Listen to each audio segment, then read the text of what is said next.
जय हिंद। मैं अनुज कौशिक आज आपका फिर से वेलकम है आपके अपने YouTube चैनल पराक्रम कोचिंग में। आप सभी बच्चे जानते हैं हम एसएससी जीडी का बिल्कुल मुफ्त कोर्स चला रहे हैं। 26,146 वैकेंसी में एक वैकेंसी आपकी, एक नौकरी आपकी मैंने सवाल कर रखी है।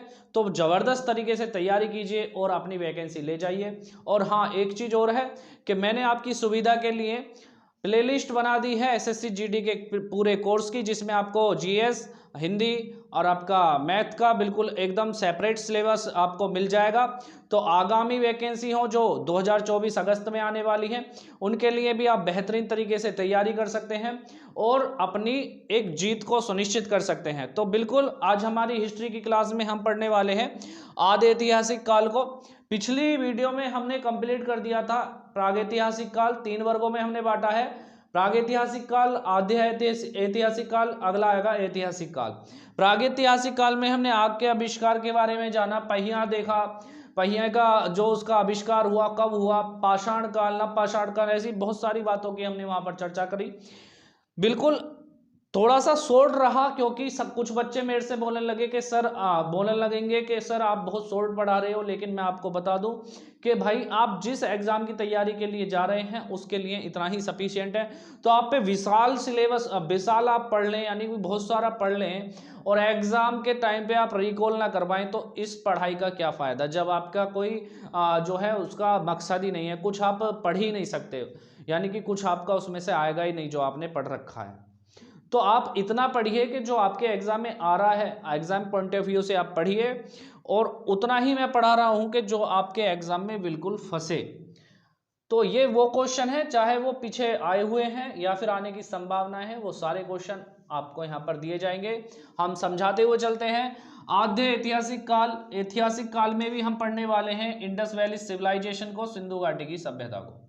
सिंधु घाटी की सभ्यता के हम 3 नाम रखते हैं। पहली सिंधु घाटी की सभ्यता हम इसे कहते हैं, दूसरा हम इसे कह सकते हैं सिंधु घाटी सभ्यता कह सकते हैं, पहला सिंधु सभ्यता हो गया। अगला हम इसे कह सकते हैं हड़प्पा सभ्यता। इसका नाम हड़प्पा सभ्यता क्यों पड़ा, इसे हम अभी चर्चा में लेंगे। सबसे पहले हम जान लेते हैं कि ये जो है हमारी 2500 बीसी से 1750 बीसी तक है। कुछ एक बुक में हमें दे रखा है कि 2400 से लेके 1700 के आसपास दे रखा है बीसी तक। तो बाबूजी मैं आपको बता दूं कि भाई ये चूंकि यहाँ पर चीजें पाई गई हैं, यानी कि हमने इन पर पुरातत्व विभाग ने सर्वे कराया है, हमारे भारतीय पुरातत्व विभाग ने।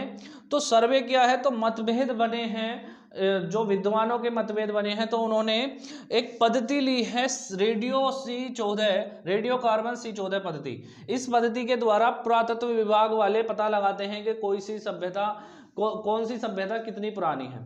तो एक क्वेश्चन तो आपका यहां से बन जाता है, ये पहले भी पूछा गया है कि किस पद्धति के द्वारा पता लगा सकते हैं हम कि कौन सी सभ्यता कितनी पुरानी है। तो विद्वानों के अलग अलग मतभेद आए, किसने कुछ कहा, किसने कुछ कहा।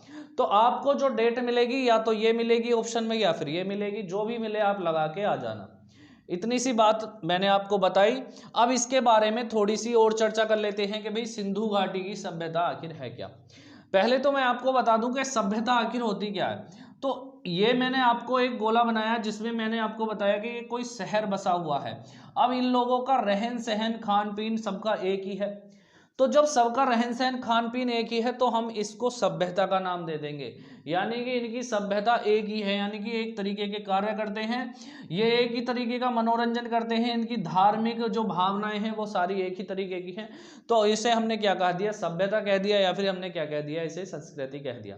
सबसे इंपॉर्टेंट चीज हमने यहां पर देखी, भारतीय उपमहाद्वीप में सबसे प्राचीनतम सभ्यता कौन सी है, हमारी सिंधु सभ्यता या सिंधु घाटी की सभ्यता या हड़प्पा सभ्यता। इस चीज को आप याद रख लेना क्योंकि ये इंपॉर्टेंट है, एग्जाम में आ सकता है, पूछा जा सकता है। एक इसके पूछ लेगा इसके समकक्ष कौन सी सभ्यता जो है पनपी। तो यहां पर हम ले लेंगे मेसोपोटामिया की सभ्यता। कौन सी, मेसोपोटामिया की सभ्यता जो थी वो इसी के ही समकक्ष थी। बात इतनी समझ में आ गई आपको। लेकिन ये जो सभ्यता है, ये हमारी वाली सभ्यता बहुत विशाल सभ्यता थी, मेसोपोटामिया की सभ्यता इतनी विशाल नहीं थी। हम जानते हैं अगला, इसे कांस्य युगीन सभ्यता भी कहते हैं। यहाँ के लोगों ने टीन को और प्लस टीन को और प्लस तांबे को, किसको, टीन को प्लस तांबा को मिलाकर क्या बना दिया, कांसा बना दिया। क्या बना दिया, कांसा बना दिया। तो ये क्या हो गया, कांस्य युगीन सभ्यता भी इसे कहा जाने लगा। सभी बच्चों को बहुत अच्छे से समझ में आ रहा है, तो आप अपना लाइक कर सकते हैं ताकि हमारा भी उत्साहवर्धन हो और आपके लिए इसी तरीके से मेहनत करते रहें और आपको आपके लक्ष्य तक पहुंचाएं। तो अगले टॉपिक पर आते हैं, हम पढ़ते हैं यहाँ पर नगरीय सभ्यता। सिंधु घाटी की सभ्यता को नगरीय सभ्यता भी कहते हैं क्योंकि यहाँ पर जो है पक्की ईंटों के मकान भी पाए गए हैं और अच्छे अच्छे रास्ते भी पाए गए हैं, नालियों का सही तरीके से निकास भी पाया गया है। तो ये बिल्कुल, ये किस चीज के उदाहरण हैं सारे, ये एक नगर के उदाहरण हैं, तो इसे नगरीय सभ्यता भी कहा गया है। अगला है हमारा, भारतीय पुरातत्व विभाग के महानिदेशक के आदेश पर दयाराम साहनी ने क्या करा है, 1921 में इसकी खोज की है। किसकी, सिंधु घाटी की सभ्यता या हड़प्पा सभ्यता की। सबसे पहले जो खोज हुई वो किसकी हुई, हड़प्पा सभ्यता की ये खोज हुई, जो कि कहाँ मिला है हमें, रावी नदी के तट पर मिला है। कहाँ मिला है, रावी नदी के तट पर हमें मिला है। इसी कारण से सिंधु घाटी की सभ्यता को हड़प्पा सभ्यता भी कहते हैं।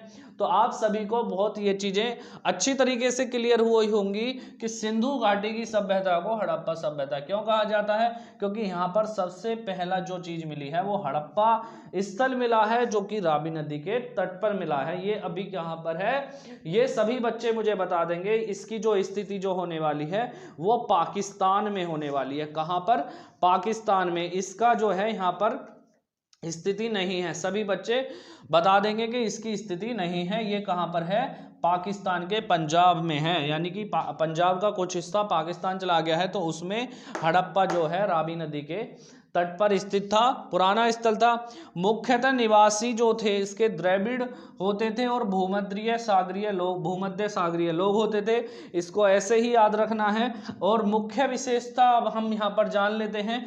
कई बार पूछा गया है कि नगर नियोजन की व्यवस्था, एक अच्छे सुदृढ़ नगर नियोजन की व्यवस्था हमें कहाँ से मिलती है, तो हमें हड़प्पा सभ्यता से या सिंधु घाटी की सभ्यता से या सिंधु सभ्यता से मिलती है। तीनों में से कोई भी ऑप्शन आ जाता है, ठोक के आ जाना। अगला है हमारा नगर जल निकास प्रणाली। बहुत बार ये भी क्वेश्चन पूछा गया है कि कौन सी सभ्यता में जल की अच्छा निकास होता था, यानी कि नालियों का, मैंने अभी बताया नालियों का ऐसा सुयोजन तरीके से उन्होंने व्यवस्थित कर रखी थी कि वहां पर मतलब पानी की जो व्यवस्था थी बहुत अच्छी थी, निकास जो था पानी का बड़ा अच्छा निकास था, पक्के सड़कें रहती थी, यानी कि हर एक चीज क्या थी, बहुत ही बेहतरीन थी। तो अगले अपने पेज पर चलते हैं और इसके बारे में कुछ थोड़ी सी जानकारी हम लेते हैं। तो चलते हैं अपने नेक्स्ट पेज पर। स्क्रीनशॉट आपने ले लिया होगा, तो चलिए अपने नेक्स्ट पेज पर है हमारा प्रथम स्थल जो हमारा है हड़प्पा, यहाँ पर हमें प्राप्त हुआ हड़प्पा स्थल। और दूसरा स्थल जो हमें प्राप्त हुआ है यहाँ पर हमें मोहनजोदड़ो स्थल प्राप्त हुआ है।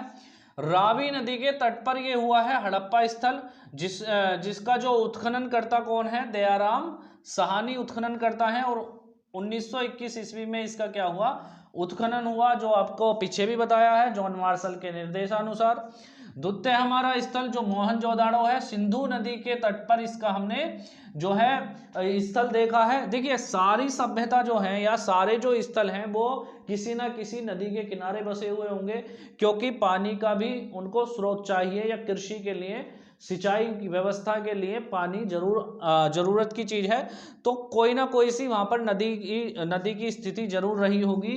तो ये जो राखाल दास बैनर्जी, या ऐसे कर सकते हैं हम आर डी बैनर्जी ने उत्खनन करता रहे इनके, जो उन्होंने 1922 ईस्वी में इस स्थल का क्या लगाया है, पता लगाया है।